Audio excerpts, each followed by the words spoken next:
ફરી સેવા આપે છે. ગુરુ, હા બાપા. લ્યો ગુરુ, આ પાન બીડાનો પ્રસાદ આફ્રિકાના મુક્તોને આપી આવો. હા બાપા. એક બાજુ યોગી બાપાની આજ્ઞા હતી તો બીજી તરફ દ્વેષીઓનો દ્વેષ. પ્રભુદાસભાઈને ખબર હતી કે શું થવાનું છે, છતાં પણ તેઓ બાપાની આજ્ઞા પાળવા તત્પર થઈ ગયા. તેઓ સેવા કરીને પાછા ફરતા હતા ત્યાં પેલા દ્વેષી મુક્તો એમની રાહ જ જોતા હતા. એમણે ફરી પ્રભુદાસભાઈને ખૂબ ખખડાવ્યા, પણ પ્રભુદાસભાઈ કાંઈ બોલ્યા નહીં. બાપાને કરતારતા માની ભજન જ કરતા રહ્યા.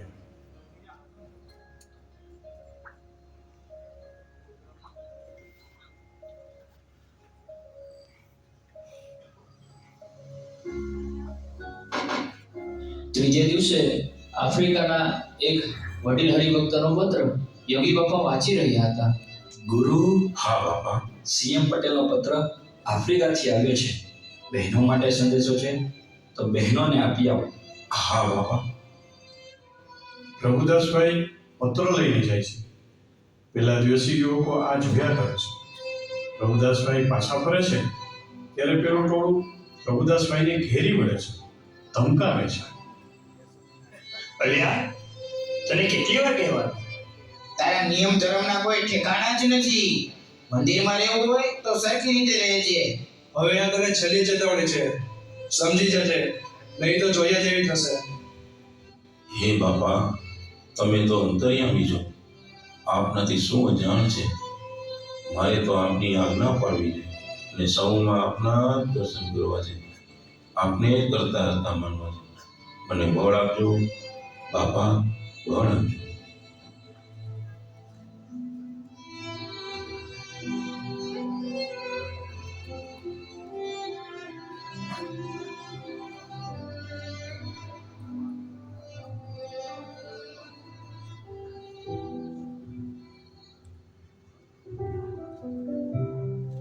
મિત્રો, ગુરુ શિષ્યને તાવીને 100 ટચનું સોનું બનાવે છે. કસોટીમાંથી પાર કરીને પાત્રતા કરે છે. બીજે દિવસે યોગી બાપા માટે બહેનો નાસ્તો બનાવીને મોકલે છે. નાસ્તો કરીને થોડી પ્રસાદી યોગી બાપા બહેનો માટે મોકલાવે છે. પ્રભુદાસભાઈ પ્રસાદી લઈને જાય છે. પેલા દ્વેષીઓ આ બધું જોયા કરે છે. અલ્યા, આ તો આપણે માનતો જ નથી. હા, બહુ કરી ભાઈ એને તો. હવે આજે જ નિકાલ લાવી દઈએ.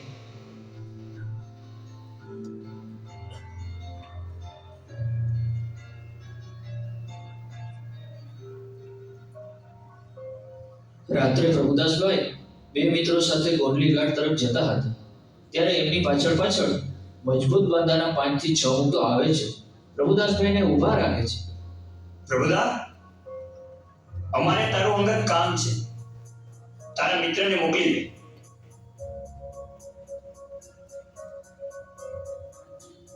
પ્રભુદાસભાઈ સમજી જાય છે કે શું થવાનું છે. તેઓ પોતાના મિત્રોને સમજાવીને મંદિરે મોકલી દે છે. પેલું ટોળું પ્રભુદાસભાઈને થોડે દૂર એકાંત સ્થળે લઈ જાય છે.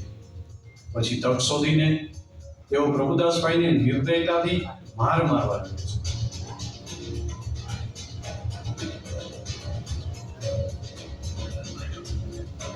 એક પાર્ષદ પ્રભુદાસભાઈને પેડુમાં જોરથી લાત મારે છે.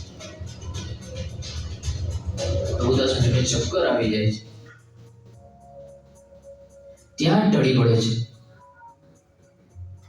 થોડી વાર પછી ભાનમાં આવે છે, ભજન કરે છે, બાપાને સંભાળે છે. હે બાપા, હે બાપા, સ્વામિનારાયણ, સ્વામિનારાયણ.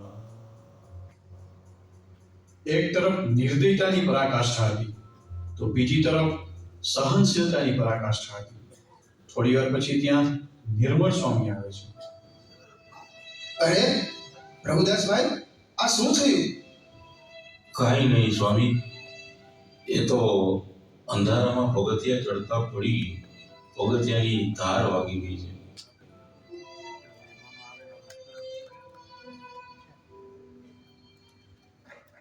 નિર્મળ સ્વામી પોતાની સાથે પ્રભુદાસભાઈને લઈને પાટ પર બેસાડે છે. ગરમ પાણીનો સેક કરે છે. નિર્મળ સ્વામી વિદાય લે છે. મારને લઈને આખું શરીર દુખે છે. પેઢોમાં એવો મૂંઢમાર વાગેલો કે લઘુ પણ બંધ થઈ ગયો હતો. શરીર સોજી ગયું હતું. કશું ખવાય કે પીવાય એવી પણ પરિસ્થિતિ ન હતી. આવી દયનીય પરિસ્થિતિમાં પણ પ્રભુદાસભાઈ બાપાની ટપાલની સેવામાં પહોંચી જાય છે.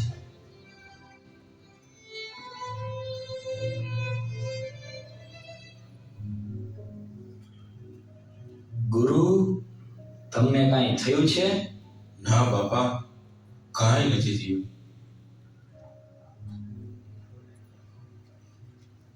આ રીતે કાંઈ પણ જણાવ્યા વગર પ્રભુદાસભાઈ આખો દિવસ ટપાલની સેવા અને મંદિરની સેવા મુખભાવે કરતા રહ્યા. બીજે દિવસે ટપાલ લખતા બાપાએ ફરી પૂછ્યું ત્યારે પણ પ્રભુદાસભાઈ કાંઈ બોલ્યા નહીં. પ્રભુદાસભાઈનું આ મૌન અનુપમ સુરતભાવનું દર્શન કરાવતું હતું. કિડની પર સોજો આવી ગયો હતો. 2 દિવસ પ્રભુદાસભાઈ જમી ન શક્યા. ત્રીજો દિવસ થયો. અંતર્યામી એવા યોગીજી મહારાજથી શું અજાણ હોય. ગુરુ, તમને શું થયું છે? સાચે સાચું કહી દો ગુરુ, તમને મારા ગળાના છે. બાપા, બાપાએ સમ ખાધા એટલે પ્રભુદાસભાઈ વિગતે વાત કરે છે.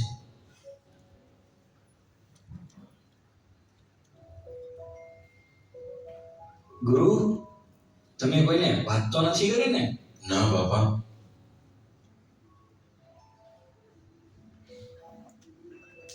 ગુરુ, તમે ખૂબ સહન કરી. શાસ્ત્રીજી મહારાજનું ખૂબ શોભળ્યું. શાસ્ત્રીજી મહારાજ ક્યારેય આપણું અહિત નહીં કરે. જાઓ ગુરુ, આજથી તમે નિષ્કામી અને તમારા થકી જાઓ નિષ્કામી. આજથી શાસ્ત્રીજી મહારાજ તમારા થકી અખંડ કામ કરશે, અખંડ કામ કરશે, અખંડ કામ કરશે.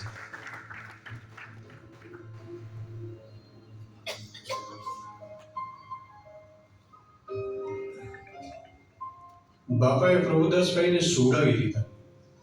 ત્યારબાદ બાપાએ આખા શરીર પર આશીર્વાદ રૂપ હાથ ફેરવ્યો, જેનાથી પ્રભુદાસભાઈની બધી જ પીડા જતી રહી.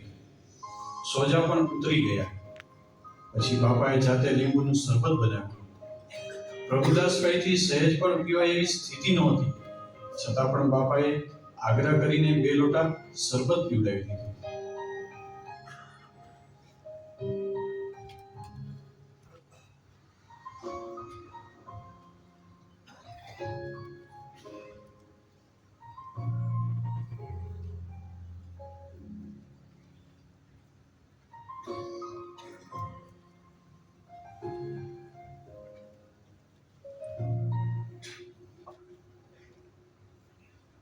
મારી વાત માનશો? હા બાપા. હું તમારું અહિત નહીં કરું ને? ના બાપા. જ્યારે તમને સમય મળે ત્યારે પ્રભુદાની ગોષ્ઠી સાંભળવા જજો. એમનો સમાગમ કરજો. આ અમે શાસ્ત્રીજી મહારાજની સાક્ષીએ કહીએ છીએ. પણ બાપા, પ્રભુદાસભાઈનો તો નિયમ ધર્મ. મારી વાતમાં વિશ્વાસ છે? હા બાપા. હું ખોટું તો નહીં બોલું ને? ના બાપા. આવો પ્રભુદાસભાઈ.